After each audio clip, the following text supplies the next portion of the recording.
Nabi SAW melarang kita mencaci maki apapun, termasuk ya, jangan kalau terjadi sesuatu lalu kita salahkan syaitan. Pernah ada seorang sahabat, dia naik unta, kemudian kaki untanya tersentuh batu. Kalau kita mungkin manusia keseleo, lalu dia melaknat ya, unta tersebut dan melaknat syaitan atau marah-marah sama syaitan. Dianggap ini adalah perbuatan syaitan. Maka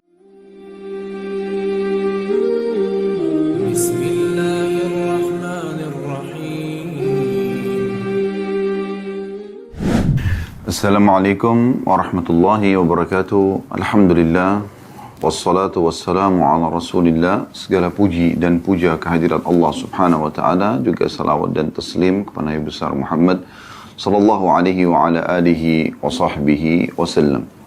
Dan kita akan membahas insyaAllah pada kesempatan ini bab ke-82, yaitu doa ketika marah. Di sini Syekh Sa'ad rahimahullah, beliau cuma mengangkat sebuah hadis, yaitu hadis yang diriwayatkan oleh Bukhari di jilid 7 halaman 99, serta juga hadis riwayat Muslim jilid 4 halaman 2015 yang berbunyi, A'udzubillahi minasyaitonirrajim. Aku berlindung kepada Allah dari syaitan yang terkutuk. Mungkin ada di antara Anda, karena ini cuma sebuah doa di sini atau sebuah kalimat lafaz isti'adzah, mungkin ada di antara Anda yang berkata, cuman itu Ustaz, seakan-akan menganggap remeh atau menganggap apakah memang A'udzubillahi minasyaitonirrajim ini sebegitu dahsyatnya sampai pada saat orang lagi emosi meluap-luap maka dia bisa hilang? Jawabannya ya. Bahkan dari seluruh perbuatan buruk di saat Anda rasakan ada gejolaknya, iri, dengki, ya, sifat-sifat buruk pun ini, penyakit-penyakit hati atau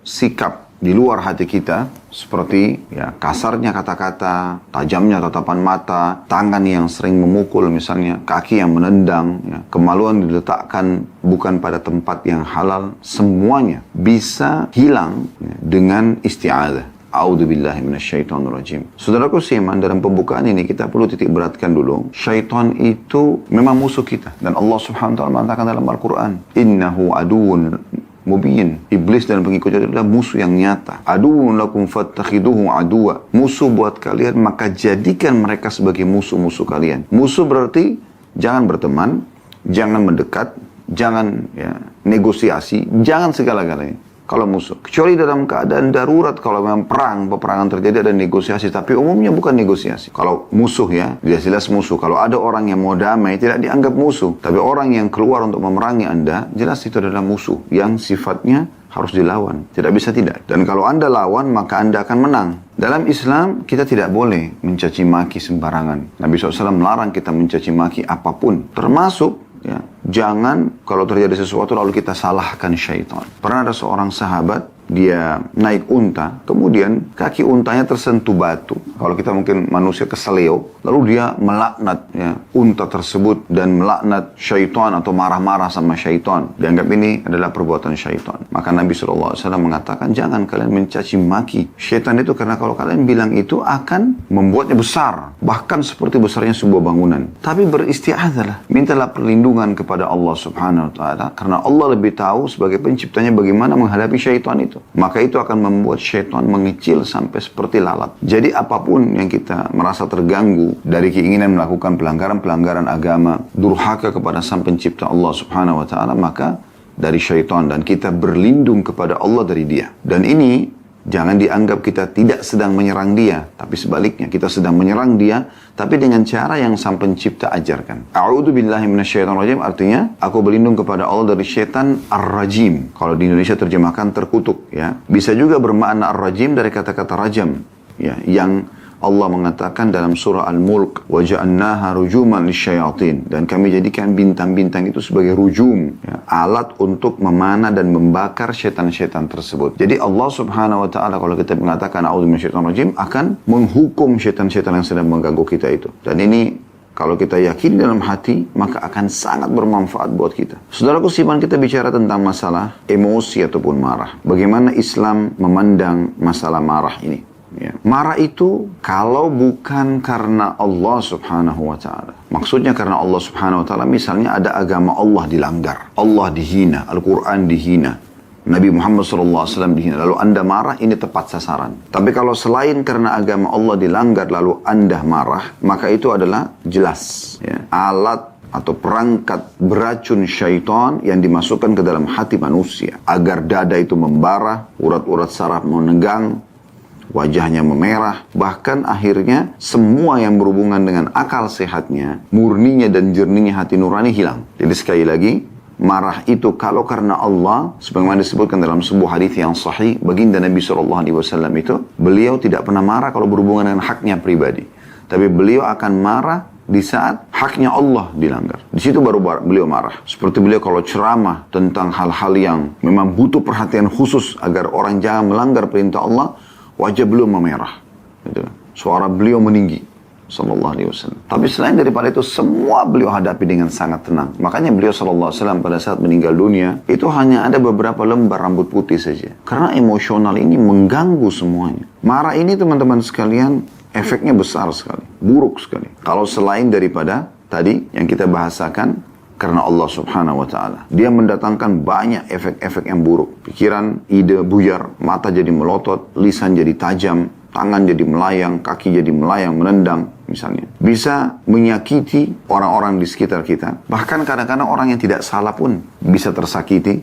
Misalnya ada masalah di kantor, malah istri dan anak yang kena ya tampiasannya lah ya, yang kena efeknya. Atau mungkin sebaliknya, ada masalah dalam rumah tangga, terbawa-bawa dalam pekerjaan. Ini karena emosi yang tidak terkontrol. Akhirnya ditunggangi oleh syaitan, dan syaitan terus mengingatkan hal-hal yang paling menyakitkan, yang memicu emosi tersebut, supaya kita terus bergejolak dengan emosi itu berhari-hari, berbulan-bulan, bahkan ada orang bertahun-tahun. Padahal sebenarnya dengan emosi itu tidak akan melahirkan kecuali permusuhan. Bahkan bisa sampai pada tingkat bunuh-membunuh. Bahkan bisa kufur dan keluar dalam Islam. Kalau diingatkan, bertakwalah kepada Allah misalnya. Saya nggak mau tahu, karena emosi misalnya. Belum tentu Allah misalnya, naudzubillah ya, bisa membantu saya, apalah sekarang. Bisa membawa pada pengingkaran terhadap Allah Subhanahu wa Ta'ala. Ini berbahaya sekali. Bahkan banyak orang akhirnya bersumpah, bukan pada tempatnya, menceraikan istrinya. Ya. Al-Hafidh Ibnu Hajar Al-Asqalani rahimahullah berkata, adapun hakikat marah tidaklah dilarang karena merupakan perkara tabiat yang tidak bisa hilang dari perilaku kebiasaan manusia. Tetapi permasalahannya adalah harus ditempatkan pada tempatnya sebagaimana tadi saya bahasakan, kalau karena Allah. Atau misalnya dia muncul tiba-tiba, tapi seorang mukmin dianjurkan untuk menahan. Allah pun marah. Itu sifat Allah Subhanahu wa Ta'ala. Allah bisa marah. Sebagaimana Allah Subhanahu wa Ta'ala sebutkan dalam surah Al-Fatih surah 48 ayat 6 tentang Allah marah pada orang-orang kafir, orang-orang musyrik, ya. Orang-orang munafik. Anda bisa buka surah Fatih surah nomor 48 ayat 6. A'udzubillahi minasyaitonirrajim. Wa yu'adzibal munafiqina wal munafiqati wal musyrikina wal musyrikati adh-dhannina billahi dhannat saw 'alaihim dairatus saw wa ghadiballahu 'alaihim wa la'anahum wa 'adda lahum jahannam wa sa'at masira. Ada potongan kata wa ghadiballahu alaihi, dan dia Allah mengazab orang-orang munafik laki-laki dan perempuan, dan juga orang-orang musyrik laki-laki dan musyrik perempuan yang berprasangka buruk kepada Allah. Mereka akan mendapat giliran azab yang buruk, dan Allah murka, marah kepada mereka dan mengutuk mereka, serta menyediakan neraka jahanam bagi mereka, dan neraka jahanam itu seburuk-buruk tempat untuk kembali. Itu disebutkan tentang Allah sendiri, menyebutkan tentang dirinya. Tapi ingat, selalu kalau berbicara tentang sifat Allah Subhanahu wa Ta'ala yang dia sebutkan tentang dirinya atau disebutkan oleh Rasulnya Muhammad sallallahu alaihi wasallam, kita imani apa adanya dan kita kembalikan kepada surah Asy-Syura surah nomor 42 ayat 11. Selalu kembali kepada ini. Hafal surah Asy-Syura surah nomor 42 ayat 11. Potongan ayat akhir ayatnya, A'udzu billahi minasyaitonir rajim, laisa kamitslihi syai'un wa huwas samiul basir. Tidak ada sesuatu pun yang serupa dengannya, maksudnya dengan Allah, dan dia maha mendengar lagi maha melihat. Ya. Jadi kembali kepada itu. Pernah ada seseorang sahabat, Jariyah namanya, radhiyallahu anhu, beliau minta wasiat kepada Nabi SAW. Lalu Nabi SAW mengatakan kepadanya dalam hadis yang sahih, riwayat Bukhari, riwayat Ahmad, riwayat Tirmidzi, Ibnu Hibban, dan banyak. Ya, disebutkan juga oleh Abdul Razzaq, Al-Baihaqi, Ibnu Abi Syaibah, Al-Baghawi, rata-rata menyebutkan atau meriwayatkan hadis ini dari hadis Abu Hurairah radhiyallahu anhu, bahwasanya anna rajulan qala lin Nabi sallallahu alaihi wasallam awsini. Seseorang berkata kepada Nabi sallallahu alaihi wasallam, berikanlah aku wasiat. Maksudnya apa? supaya aku bisa melalui kehidupan ini tenang, nyaman, tidak ada masalah ya. Maka Nabi SAW mengatakan, la taghdab, faraddada miraran. Dalam riwayat lain, faraddada thalathan. Maka Nabi SAW mengatakan, jangan kau marah. Lalu Nabi ulangi berulang kali wasiat tersebut setelah orang itu bertanya lagi. Dalam riwayat lain, Nabi ulangi 3 kali. Tetap Nabi mengatakan, la taghdab, jangan kau emosi dan marah. Maksudnya adalah, selain daripada tadi kita sebutkan, ingat, kalau anda marah karena agama Allah dicoreng, Allah subhanahu wa ta'ala dihina, ya, Rasulullah SAW dihina, terjadi di masa Nabi SAW itu ya. Orang-orang Yahudi mengatakan, yadullahi maglulah. Laqad sami'a Allahu qala alladhi, laqad sami'a qala alladhi, ya, qalu inna Allah ghani wa nahnu, inna Allah fakir wa nahnu aghniya. Ada mereka, orang-orang Yahudi mengatakan, tangannya Allah terbelenggu. Seakan-akan mereka mengatakan Allah itu pelit. Juga mereka mengatakan, Allah mengatakan dalam Al-Quran, sesungguhnya Allah telah mendengar orang-orang yang mengatakan Allah itu miskin dan kami adalah orang kaya. Jahat marah sekali lisan mereka gitu. Dan Nabi SAW juga mengatakan dalam sebuah hadis tentang orang-orang Nasrani, sesungguhnya tidak ada yang lebih sabar daripada Allah. Mereka menisbatkan anak pada Allah padahal tidak layak Allah memiliki anak. Ya, tapi Allah tetap memberikan rezeki kepada mereka. Jadi memang ada murkahnya Allah subhanahu wa ta'ala ya. Atau seseorang marah pada saat memang agama Allah dicoreng. Namun teman-teman sekalian, selain daripada ini tentu saja tidak tepat. Contoh misalnya waktu agama Allah dicoreng, seperti misalnya juga di zaman Nabi Musa AS. Nabi Musa AS pernah teman-teman sekalian marah pada saat salah satu kaumnya, Samiri namanya, yang diceritakan dalam Al-Quran, bagaimana dia membuat patung sapi di saat Nabi Musa AS lagi pergi ke Tur Sina untuk menerima kitab Taurat selama 40 hari, 40 malam. Ya. Kemudian dia mengajak Bani Israel untuk menyembah ya, patung itu, dan mereka sebagian besar mengikutinya. Maka Nabi Musa AS pulang lalu marah pada saat itu kepada mereka. Kenapa marah? Karena memang kenapa kok mereka masih mau menyembah selain Allah subhanahu wa ta'ala. Ya.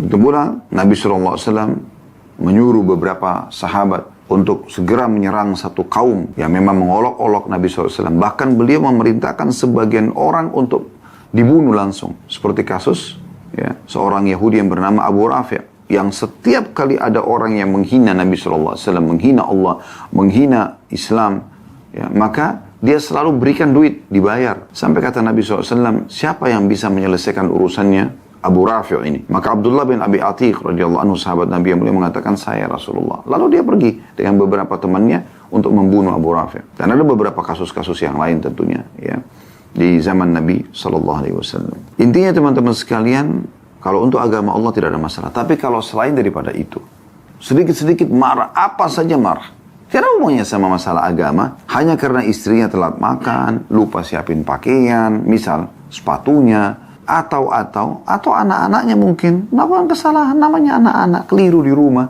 semuanya serba emosi. Kita temukan keningnya berkerut, ya, di antara dua alisnya bergaris-garis. Kenapa? Emosional sekali. Kelihatan orang ini emosi, nggak bisa kontrol. Bahkan dia bisa marah terhadap dirinya sendiri, dia bisa marah pada benda-benda mati pun, karena tidak kontrol emosi. Dia salah pakai sendal atau sepatu, marah dengan dirinya sendiri, bahkan marah dengan sepatu itu. Mungkin pintu rumah tertiup angin, lalu tertutup dengan keras, dia marah dengan angin dan pintu. Subhanallah. Gitu. Ya. Ini kenapa? Karena membuka pintu-pintu emosi yang hampir setiap saat. Dan orang tidak akan nyaman di sebelah orang yang marah ini, atau emosional. Ja'far bin Muhammad rahimahullah mengatakan, marah adalah pintu segala kejelekan. Kalau sudah emosional ini, udah. Mukanya jadi jelek, walaupun tampan dan cantik. Ya. Jadi jelek sekali. Kelihatan orang emosional itu. Tidak ada senyumnya, tidak ada ramahnya. Kalaupun dia coba untuk ramah, kayak terlihat kayak dipaksa. Nggak ada manfaat. Jauh dari akhlak yang mulia. Dan orang akan menjauh, istri anaknya pun akan menjauh. Karena emosional.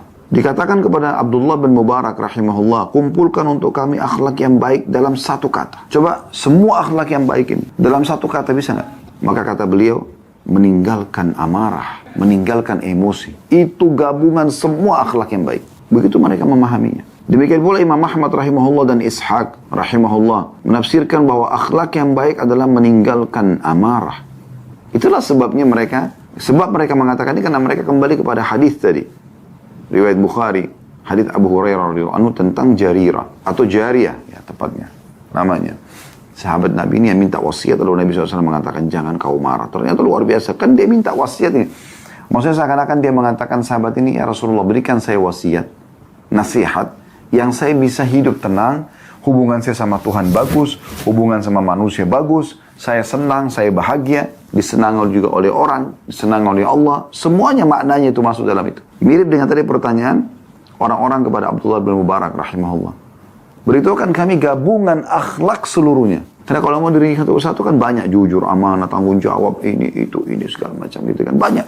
Memang perlu kita bahas satu persatu, tapi pada saat diminta kepada beliau, kira-kira yang bisa mengemas seluruh akhlak itu sehingga bagus, apa? Kata beliau, tinggalkan emosi. Ya?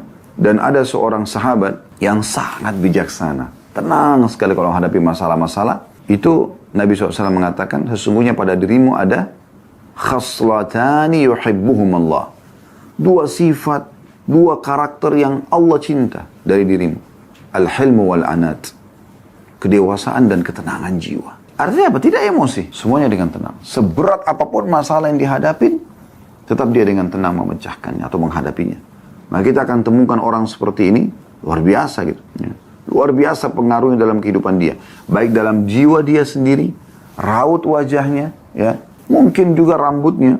Mohon maaf, saya bukan mengatakan berarti orang kalau ubanan itu emosional. Bukan. Tapi umumnya, ya, orang-orang yang bisa mengontrol emosi ini kita lihat awet muda. Itu umum itu. Anda temukan ada orang yang 40 tahun, 50 tahun, 60 tahun masih kelihatan muda, sehat. Ini pasti ada unsur bisa mengontrol emosi. Tapi Anda temukan ada orang 30 tahun, 35 tahun, 40 tahun sudah tua sekali kelihatan, emosional sekali. Makanya Anda jangan agak remeh tentang tema dan kalimat isti'adah dalam menghilangkan marah tadi. Karena memang luar biasa pengaruhnya dalam kehidupan. Gabungan semua akhlak yang baik ada pada meninggalkan emosi ini. Bisa kita ambil makna daripada sabda Nabi SAW kepada Jariyah tadi, radhiyallahu anhum, dia dan Abu Hurairah radhiyallahu anhuma. Yang pertama adalah Nabi SAW memerintahkan untuk memiliki sebab-sebab yang menghasilkan akhlak yang baik. Sebenarnya Nabi itu kalau diminta wasiat, beliau akan sampaikan banyak hal. Ya, misalnya jujurlah kamu, amanahlah, tanggung jawablah, dermawanlah, ya, sabarlah, pemaaflah, berseri-serilah wajahmu, senyumlah dengan orang kalau bertemu. Kan itu banyak sekali ya, banyak sekali. Dan semua itu, kedermawanan, kebaikan, kemurahan hati, tawadu, sabar, penyantun, ya, malu, pemaaf, dan semua ini tidak bisa, satu penghalangnya, emosi. Di saat Anda emosi, buyar semuanya itu. Tapi di saat Anda bisa mengontrol emosi, maka luar biasa. Ya. Jadi wasiat Nabi SAW ini maknanya luas sekali gitu. Dan juga bisa bermakna, kata Nabi SAW pada saat beliau mengatakan jangan kau emosi. Engkau jangan melakukan tuntutan marahmu apabila marah terjadi padamu. Tapi usahakan dirimu untuk tidak mengerjakan dan tidak melakukan apa yang diperintahkannya. Sebab marah itu akan menguasai manusia. Itu akan menguasai manusia. Ya. Dan Allah subhanahu wa ta'ala, coba Anda buka, ini penting dilihat ya, surah Asy-Syura, surah nomor 42 ayat 37, surah nomor 42 ayat 37, coba lihat ini teman-teman sekalian. Potongan ayatnya kata Allah subhanahu wa ta'ala, wa idza ma ghadibu hum yaghfirun. Dan salah satu sifat hamba-hamba Allah yang Allah puja adalah pada saat mereka marah, segera mereka memberi maaf. Coba bayangkan. Tidak Allah bilang, mereka lampiaskan. Allah tidak mengatakan, hai hamba-hambaku kalau kalian marah, lampiaskanlah. Kan biasa ada orang biasa bahasakan begitu ya. Kalau marah udah lampiaskan. Teriak-teriak aja. Misalnya, na'udzubillah. Subhanallah, orang, kalau lagi dua orang kita temukan bertengkar. Misal, kita tidak tahu, lagi pinggir jalan ada orang ribut, ngobrol berdua. Kalau kita temukan yang satu tenang, yang satu emosional, walaupun sebenarnya yang salah ini yang tenang. Mungkin karena dia salah, dia diam aja dimarahin misalnya. Pada saat kita lewat, spontanitas yang terjadi apa? Kira-kira siapa yang kita anggap baik dan siapa yang kita anggap buruk? Spontanitas saja. Orang akan pasti menganggap yang diam itu baik, dan yang emosionalnya pasti tidak baik. Padahal sebenarnya mungkin dia benar. Di saat misalnya, contoh yang lain, orang tua, dia marah dengan anaknya. Dengan jalan tempat di halayak umum misalnya. Padahal sebenarnya orang tuanya mungkin benar, mungkin anaknya buat salah. Tapi di saat dia bilang, kamu itu begini, ibu gak suka, ayah gak suka, misal contoh. Kira-kira penilaian orang pada saat itu, apakah membenarkan ayah dan ibunya? spontannya kita bicara, nggak bakal mungkin. Pasti orang akan menilai itu buruk perbuatannya. Padahal sebenarnya orang tuanya mungkin benar. Di saat atasan marah-marah sama bawahannya, mungkin dia benar. Maka yang terjadi apa? Yang lain pegawai akan menilai buruk Anda. Walaupun Anda benar. Akhirnya orang menilai, oh benar sih atasan saya, tapi emosional ya. Nah, pasti menjadi kayak gitu, ya kan? Sekarang lalu Anda mengatakan, lalu bagaimana menghadapi Ustaz? Kalau anak sedang buat salah, orang lain buat salah, ya. Kayak tadi saya kasih contoh di pinggir jalan, misalnya ada orang utang tidak bayar lah atau apa. Atau pegawai lagi buat salah, apa yang harus kami lakukan? Contohnya apa yang disebutkan dalam hadis Bukhari. Pada saat ada orang-orang Yahudi lewat di hadapan Nabi SAW, apa yang mereka bilang? Sengaja loh ya, di halayak umum, di jalan raya ini. Yahudi-Yahudi itu dengan suara keras mengatakan, Assalamualaikum. Bukan Assalamualaikum ya. Assalam artinya keselamatan. Assam artinya kematian. Doakan Nabi keburukan. Dan mereka berharap, ya, mereka berpikir Nabi nggak dengar. Karena di jalan raya orang semua dengar. Aisyah radhiyallahu ummul mukminin sedang ada di situ. Lalu kata Aisyah, "Assamu wal la'natu alaikum." Semoga kematian dan laknat untuk kalian. Aisyah marah. Bagaimana bisa orang orang Yahudi ini memancing atau mengucapkan doa buruk untuk Nabi SAW? Coba lihat. Sekarang yang dituju oleh orang Yahudi siapa? Nabi SAW. Apa yang Nabi lakukan? Nabi itu tuh Nabi, Raja. Dan semua nabi-nabi teman-teman sekalian Allah berikan kekuatan fisik 10 laki-laki. Bisa melawan sendirian, bisa mengalahkan orang-orang ini. Gitu ya. Tapi apakah Nabi SAW melakukan itu? Tidak. Nabi SAW justru mengingatkan Aisyah, mengatakan, tenang hai Aisyah. Aisyah langsung mengatakan, ya Rasulullah, tidakkah Anda dengar apa yang mereka ucapkan? Waktu itu Nabi SAW kebetulan jawab, wa'alaikum. Dengan sangat tenang. Artinya apa? Untuk kalian juga. Kan begitu. Kalau Anda bilang, Assalamualaikum, semoga keselamatan untuk kalian. Kita bilang apa? Wa'alaikumussalam. Wa'alaikum artinya untuk kalian juga gitu. Nabi SAW waktu didoakan buruk tadi, Assalamualaikum. Semoga kematian untuk kalian. Kata Nabi SAW, Wa'alaikum. Tenang. Ya, untuk kalian juga. Gitu loh. Maka Nabi SAW mengatakan, tenang hai Aisyah. Tidakkah kau dengar apa yang sudah saya ucapkan? Artinya, Nabi SAW sebenarnya membalas tapi tidak dengan emosional. Dan ini sebenarnya, maaf tanda kutip saya bahasakannya, ini lebih menyakitkan bagi orang yang niat jahat dengan kita. Kalau dia ingin memancing emosi kita tapi kita tidak terpancing emosi, dia lebih sakit hati orang itu. Coba pikirkan. Jadi tidak perlu kita terbawa dengan arus emosional itu. Benar-benar buyar semua ide, buyar semua kebaikan-kebaikan yang ada pada diri kita. Lalu Nabi SAW mengatakan, ketahuilah doa kita kepada Allah untuk mereka sampai. Doa mereka kepada Allah untuk kita tidak sampai. Tidak akan berbahaya doa mereka itu. Tapi doa kita kepada mereka, kepada Allah untuk mereka itu berbahaya, bisa sampai. Dan Allah Subhanahu wa taala juga memuji orang-orang yang bisa mengontrol emosinya. Dalam surah Al-Imran surah nomor 3 ayat 134, Anda bisa buka juga ini. A'udzubillahi minasyaitonirrajim, potongan ayat ya. Wal qadhiminal ghaidha wal 'afina 'anil nas wallahu yuhibbul muhsinin. Dan orang-orang yang menahan amarahnya, kita langsung ambil saksi bahasannya ya. Ini ayatnya, potongan ayatnya awalnya ada gitu. Tapi kita langsung masuk ke potongan tentang masalah emosinya. Dan orang-orang yang bisa menahan amarahnya. Kadhimil ghaidh, artinya dalam pemahaman orang-orang Arab adalah orang yang menahan emosinya sementara dia punya kekuatan, kebenaran untuk membalas. Itu kadhimil ghaidh. Allah justru mengatakan kadhim. Ghaidh itu emosi yang tidak terkontrol. Emosi yang memiliki power, ya, kekuatan untuk membalas gitu. Ya. Dan kesempatan. Namun dia tidak lakukan. Kadhim, dia tahan. Ghaidh, emosi tadi itu ya. Allah puji. Kemudian Allah mengatakan wal'afina 'anil nas, yang suka memaafkan orang. Allah yuhibbul muhsinin, dan Allah suka dengan orang-orang yang berbuat kebaikan. Oleh karena itu kita harus paham tentang masalah ini. Bagaimana Islam mengajarkan atau memberikan gambaran tentang emosi ini. Kalau gitu Ustaz, kita nggak boleh marah sama sekali. Ya, jawabannya ya. Kecuali tadi pada saat ya Allah Subhanahu wa ta'ala atau hak Allah Subhanahu wa ta'ala atau agama Allah atau Rasulullah SAW dihina, dilanggar. Itu baru kita marah. Kita marah karena Allah. Selain daripada itu tidak ada. Anak juga. Untuk apa kita emosional? Sekarang anak Anda naik pohon misalnya. Anda marah dengan dia. Kenapa kok naik pohon begini-begini? Misal contoh. Maka anak itu kan makin takut. Dan bisa berefek lebih buruk. Kalau dia kena ketakutan akhirnya jatuh, tergelincir. Gimana? Caranya lalu gimana? Nah, Masya Allah pintar benar kamu naik pohon. Pasti kamu pintar turun-turun ya. Misal, dia turun. Pada saat dia turun kita jelaskan. Nah, kalau jatuh dari atas sana. Bisa patah tulangnya, bisa sakit kakinya. Bisa sobek kulitnya. Kalau kena ya, benda-benda tajam. Nah, itu berbahaya. Jangan diulangi anak. Ini pasti akan lebih mudah diterima oleh si anak, ya, dan dia merasa dirangkul. Oh, ada orang tua saya. Kadang-kadang ada orang subhanallah lebih sayang dengan gelas baru, piring baru, sendok baru daripada anaknya. Subhanallah. Dia emosional, anaknya dipukul segala macam hanya karena benda ini. Bahkan pernah terjadi di Indonesia. Ada seorang ayah lagi cuci mobilnya, bersih udah segala macam. Anaknya keluar, habis main tanah belepotan, pegang mobilnya. Anak kecil, 3 tahun, 4 tahun. Dia karena marah, dia sempat pegang ada satu besi gitu ya. Mungkin salah satu kunci-kunci yang dipakai untuk membuka mor-mor yang ada di mobil atau apa ya. Tapi dalam kisahnya seperti itu, kemudian dipukul tangan anaknya sampai patah. Dalam keadaan emosi, dia tidak kontrol. Akhirnya, dia nyesal sendiri pada saat anak itu sudah tidak bisa menggerakkan tangannya, gitu ya. Sakit dan dibawa ke rumah sakit dan harus melalui proses medis.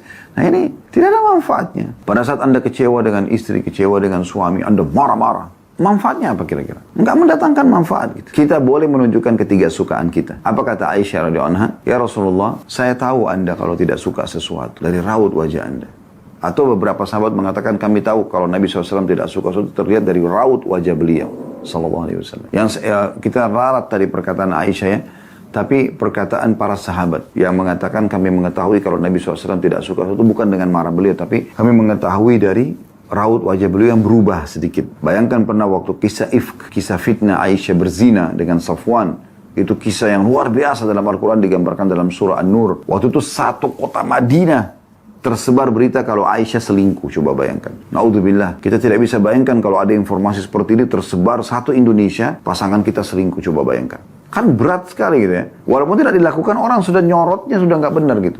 Begitu terjadi. Tapi Nabi SAW menghadapi, saya setiap berulang kali membaca kisah ifk itu rasanya mau netesin air mata. Bagaimana akhlak Nabi SAW kepada istri dan tidak tergesa-gesa dalam mengambil sebuah tuduhan dari luar rumah masuk ke dalam rumah. Kalau Anda di luar perusahaan juga masuk ke dalam perusahaan Anda. Atau bahkan dari luar diri Anda ke dalam diri Anda sendiri. Buru-buru kena emosional. Nabi SAW tidak seperti itu. Beliau dengan sangat baik. Padahal sudah jelas-jelas ini sudah menjadi gosip yang panas pada saat itu di Madinah.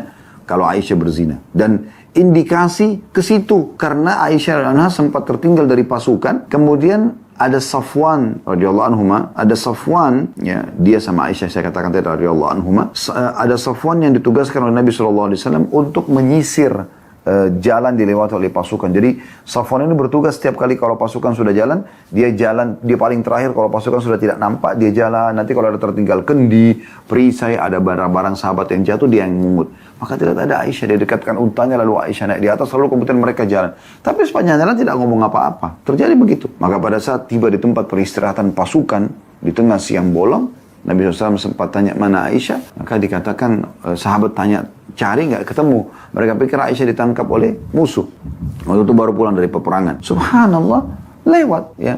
Aisyah dari jauh, atas unta, ada Safwan yang pegang. Ibnu Abi Salul, kepala munafikin memang selalu mencari-cari kesalahan muslimin. Apalagi Nabi SAW dia mengatakan, mana ada laki-laki dan perempuan berduaan begitu lalu tidak terjadi sesuatu. Dia tidak bilang zina, tapi ini sudah jadi berita yang luar biasa. Nabi SAW tidak buru-buru ya menilai istrinya. Aisyah cuma mengatakan, aku heran melihat sikap Nabi SAW sedikit berubah. Biasanya beliau itu lebih ramah, lebih romantis. Ini kok ada perubahan. Sampai Aisyah pun, karena tahu Nabi SAW itu santun, beliau mengatakan, ya Rasulullah, kalau anda tidak ada hajat dengan saya pulang dulu ke rumah orang tua saya. Maka Nabi SAW mengatakan, baiklah. Nabi antar baik-baik ke rumahnya Abu Bakar. Dan ini sudah menjadi gosip yang luar biasa nih. Bahkan waktu itu sempat tidak turun wahyu. Seingat saya ya, berapa pekan atau sebulan gitu. Ini maaf kalau salah, tapi memang beberapa saat terputus wahyu. Saya tidak ingat pasnya. Tapi yang jelas beberapa pekan itu nggak turun wahyu. Jadi subhanallah pada saat itu Nabi SAW datang ke rumah Abu Bakar dan bicara baik-baik dengan istrinya sambil mengatakan, wahai Aisyah, kalau seandainya kau benar melakukan, taubatlah kepada Allah. Allah Maha Pengampun. Tapi kalau kau tidak lakukan, Allah akan tolong kamu.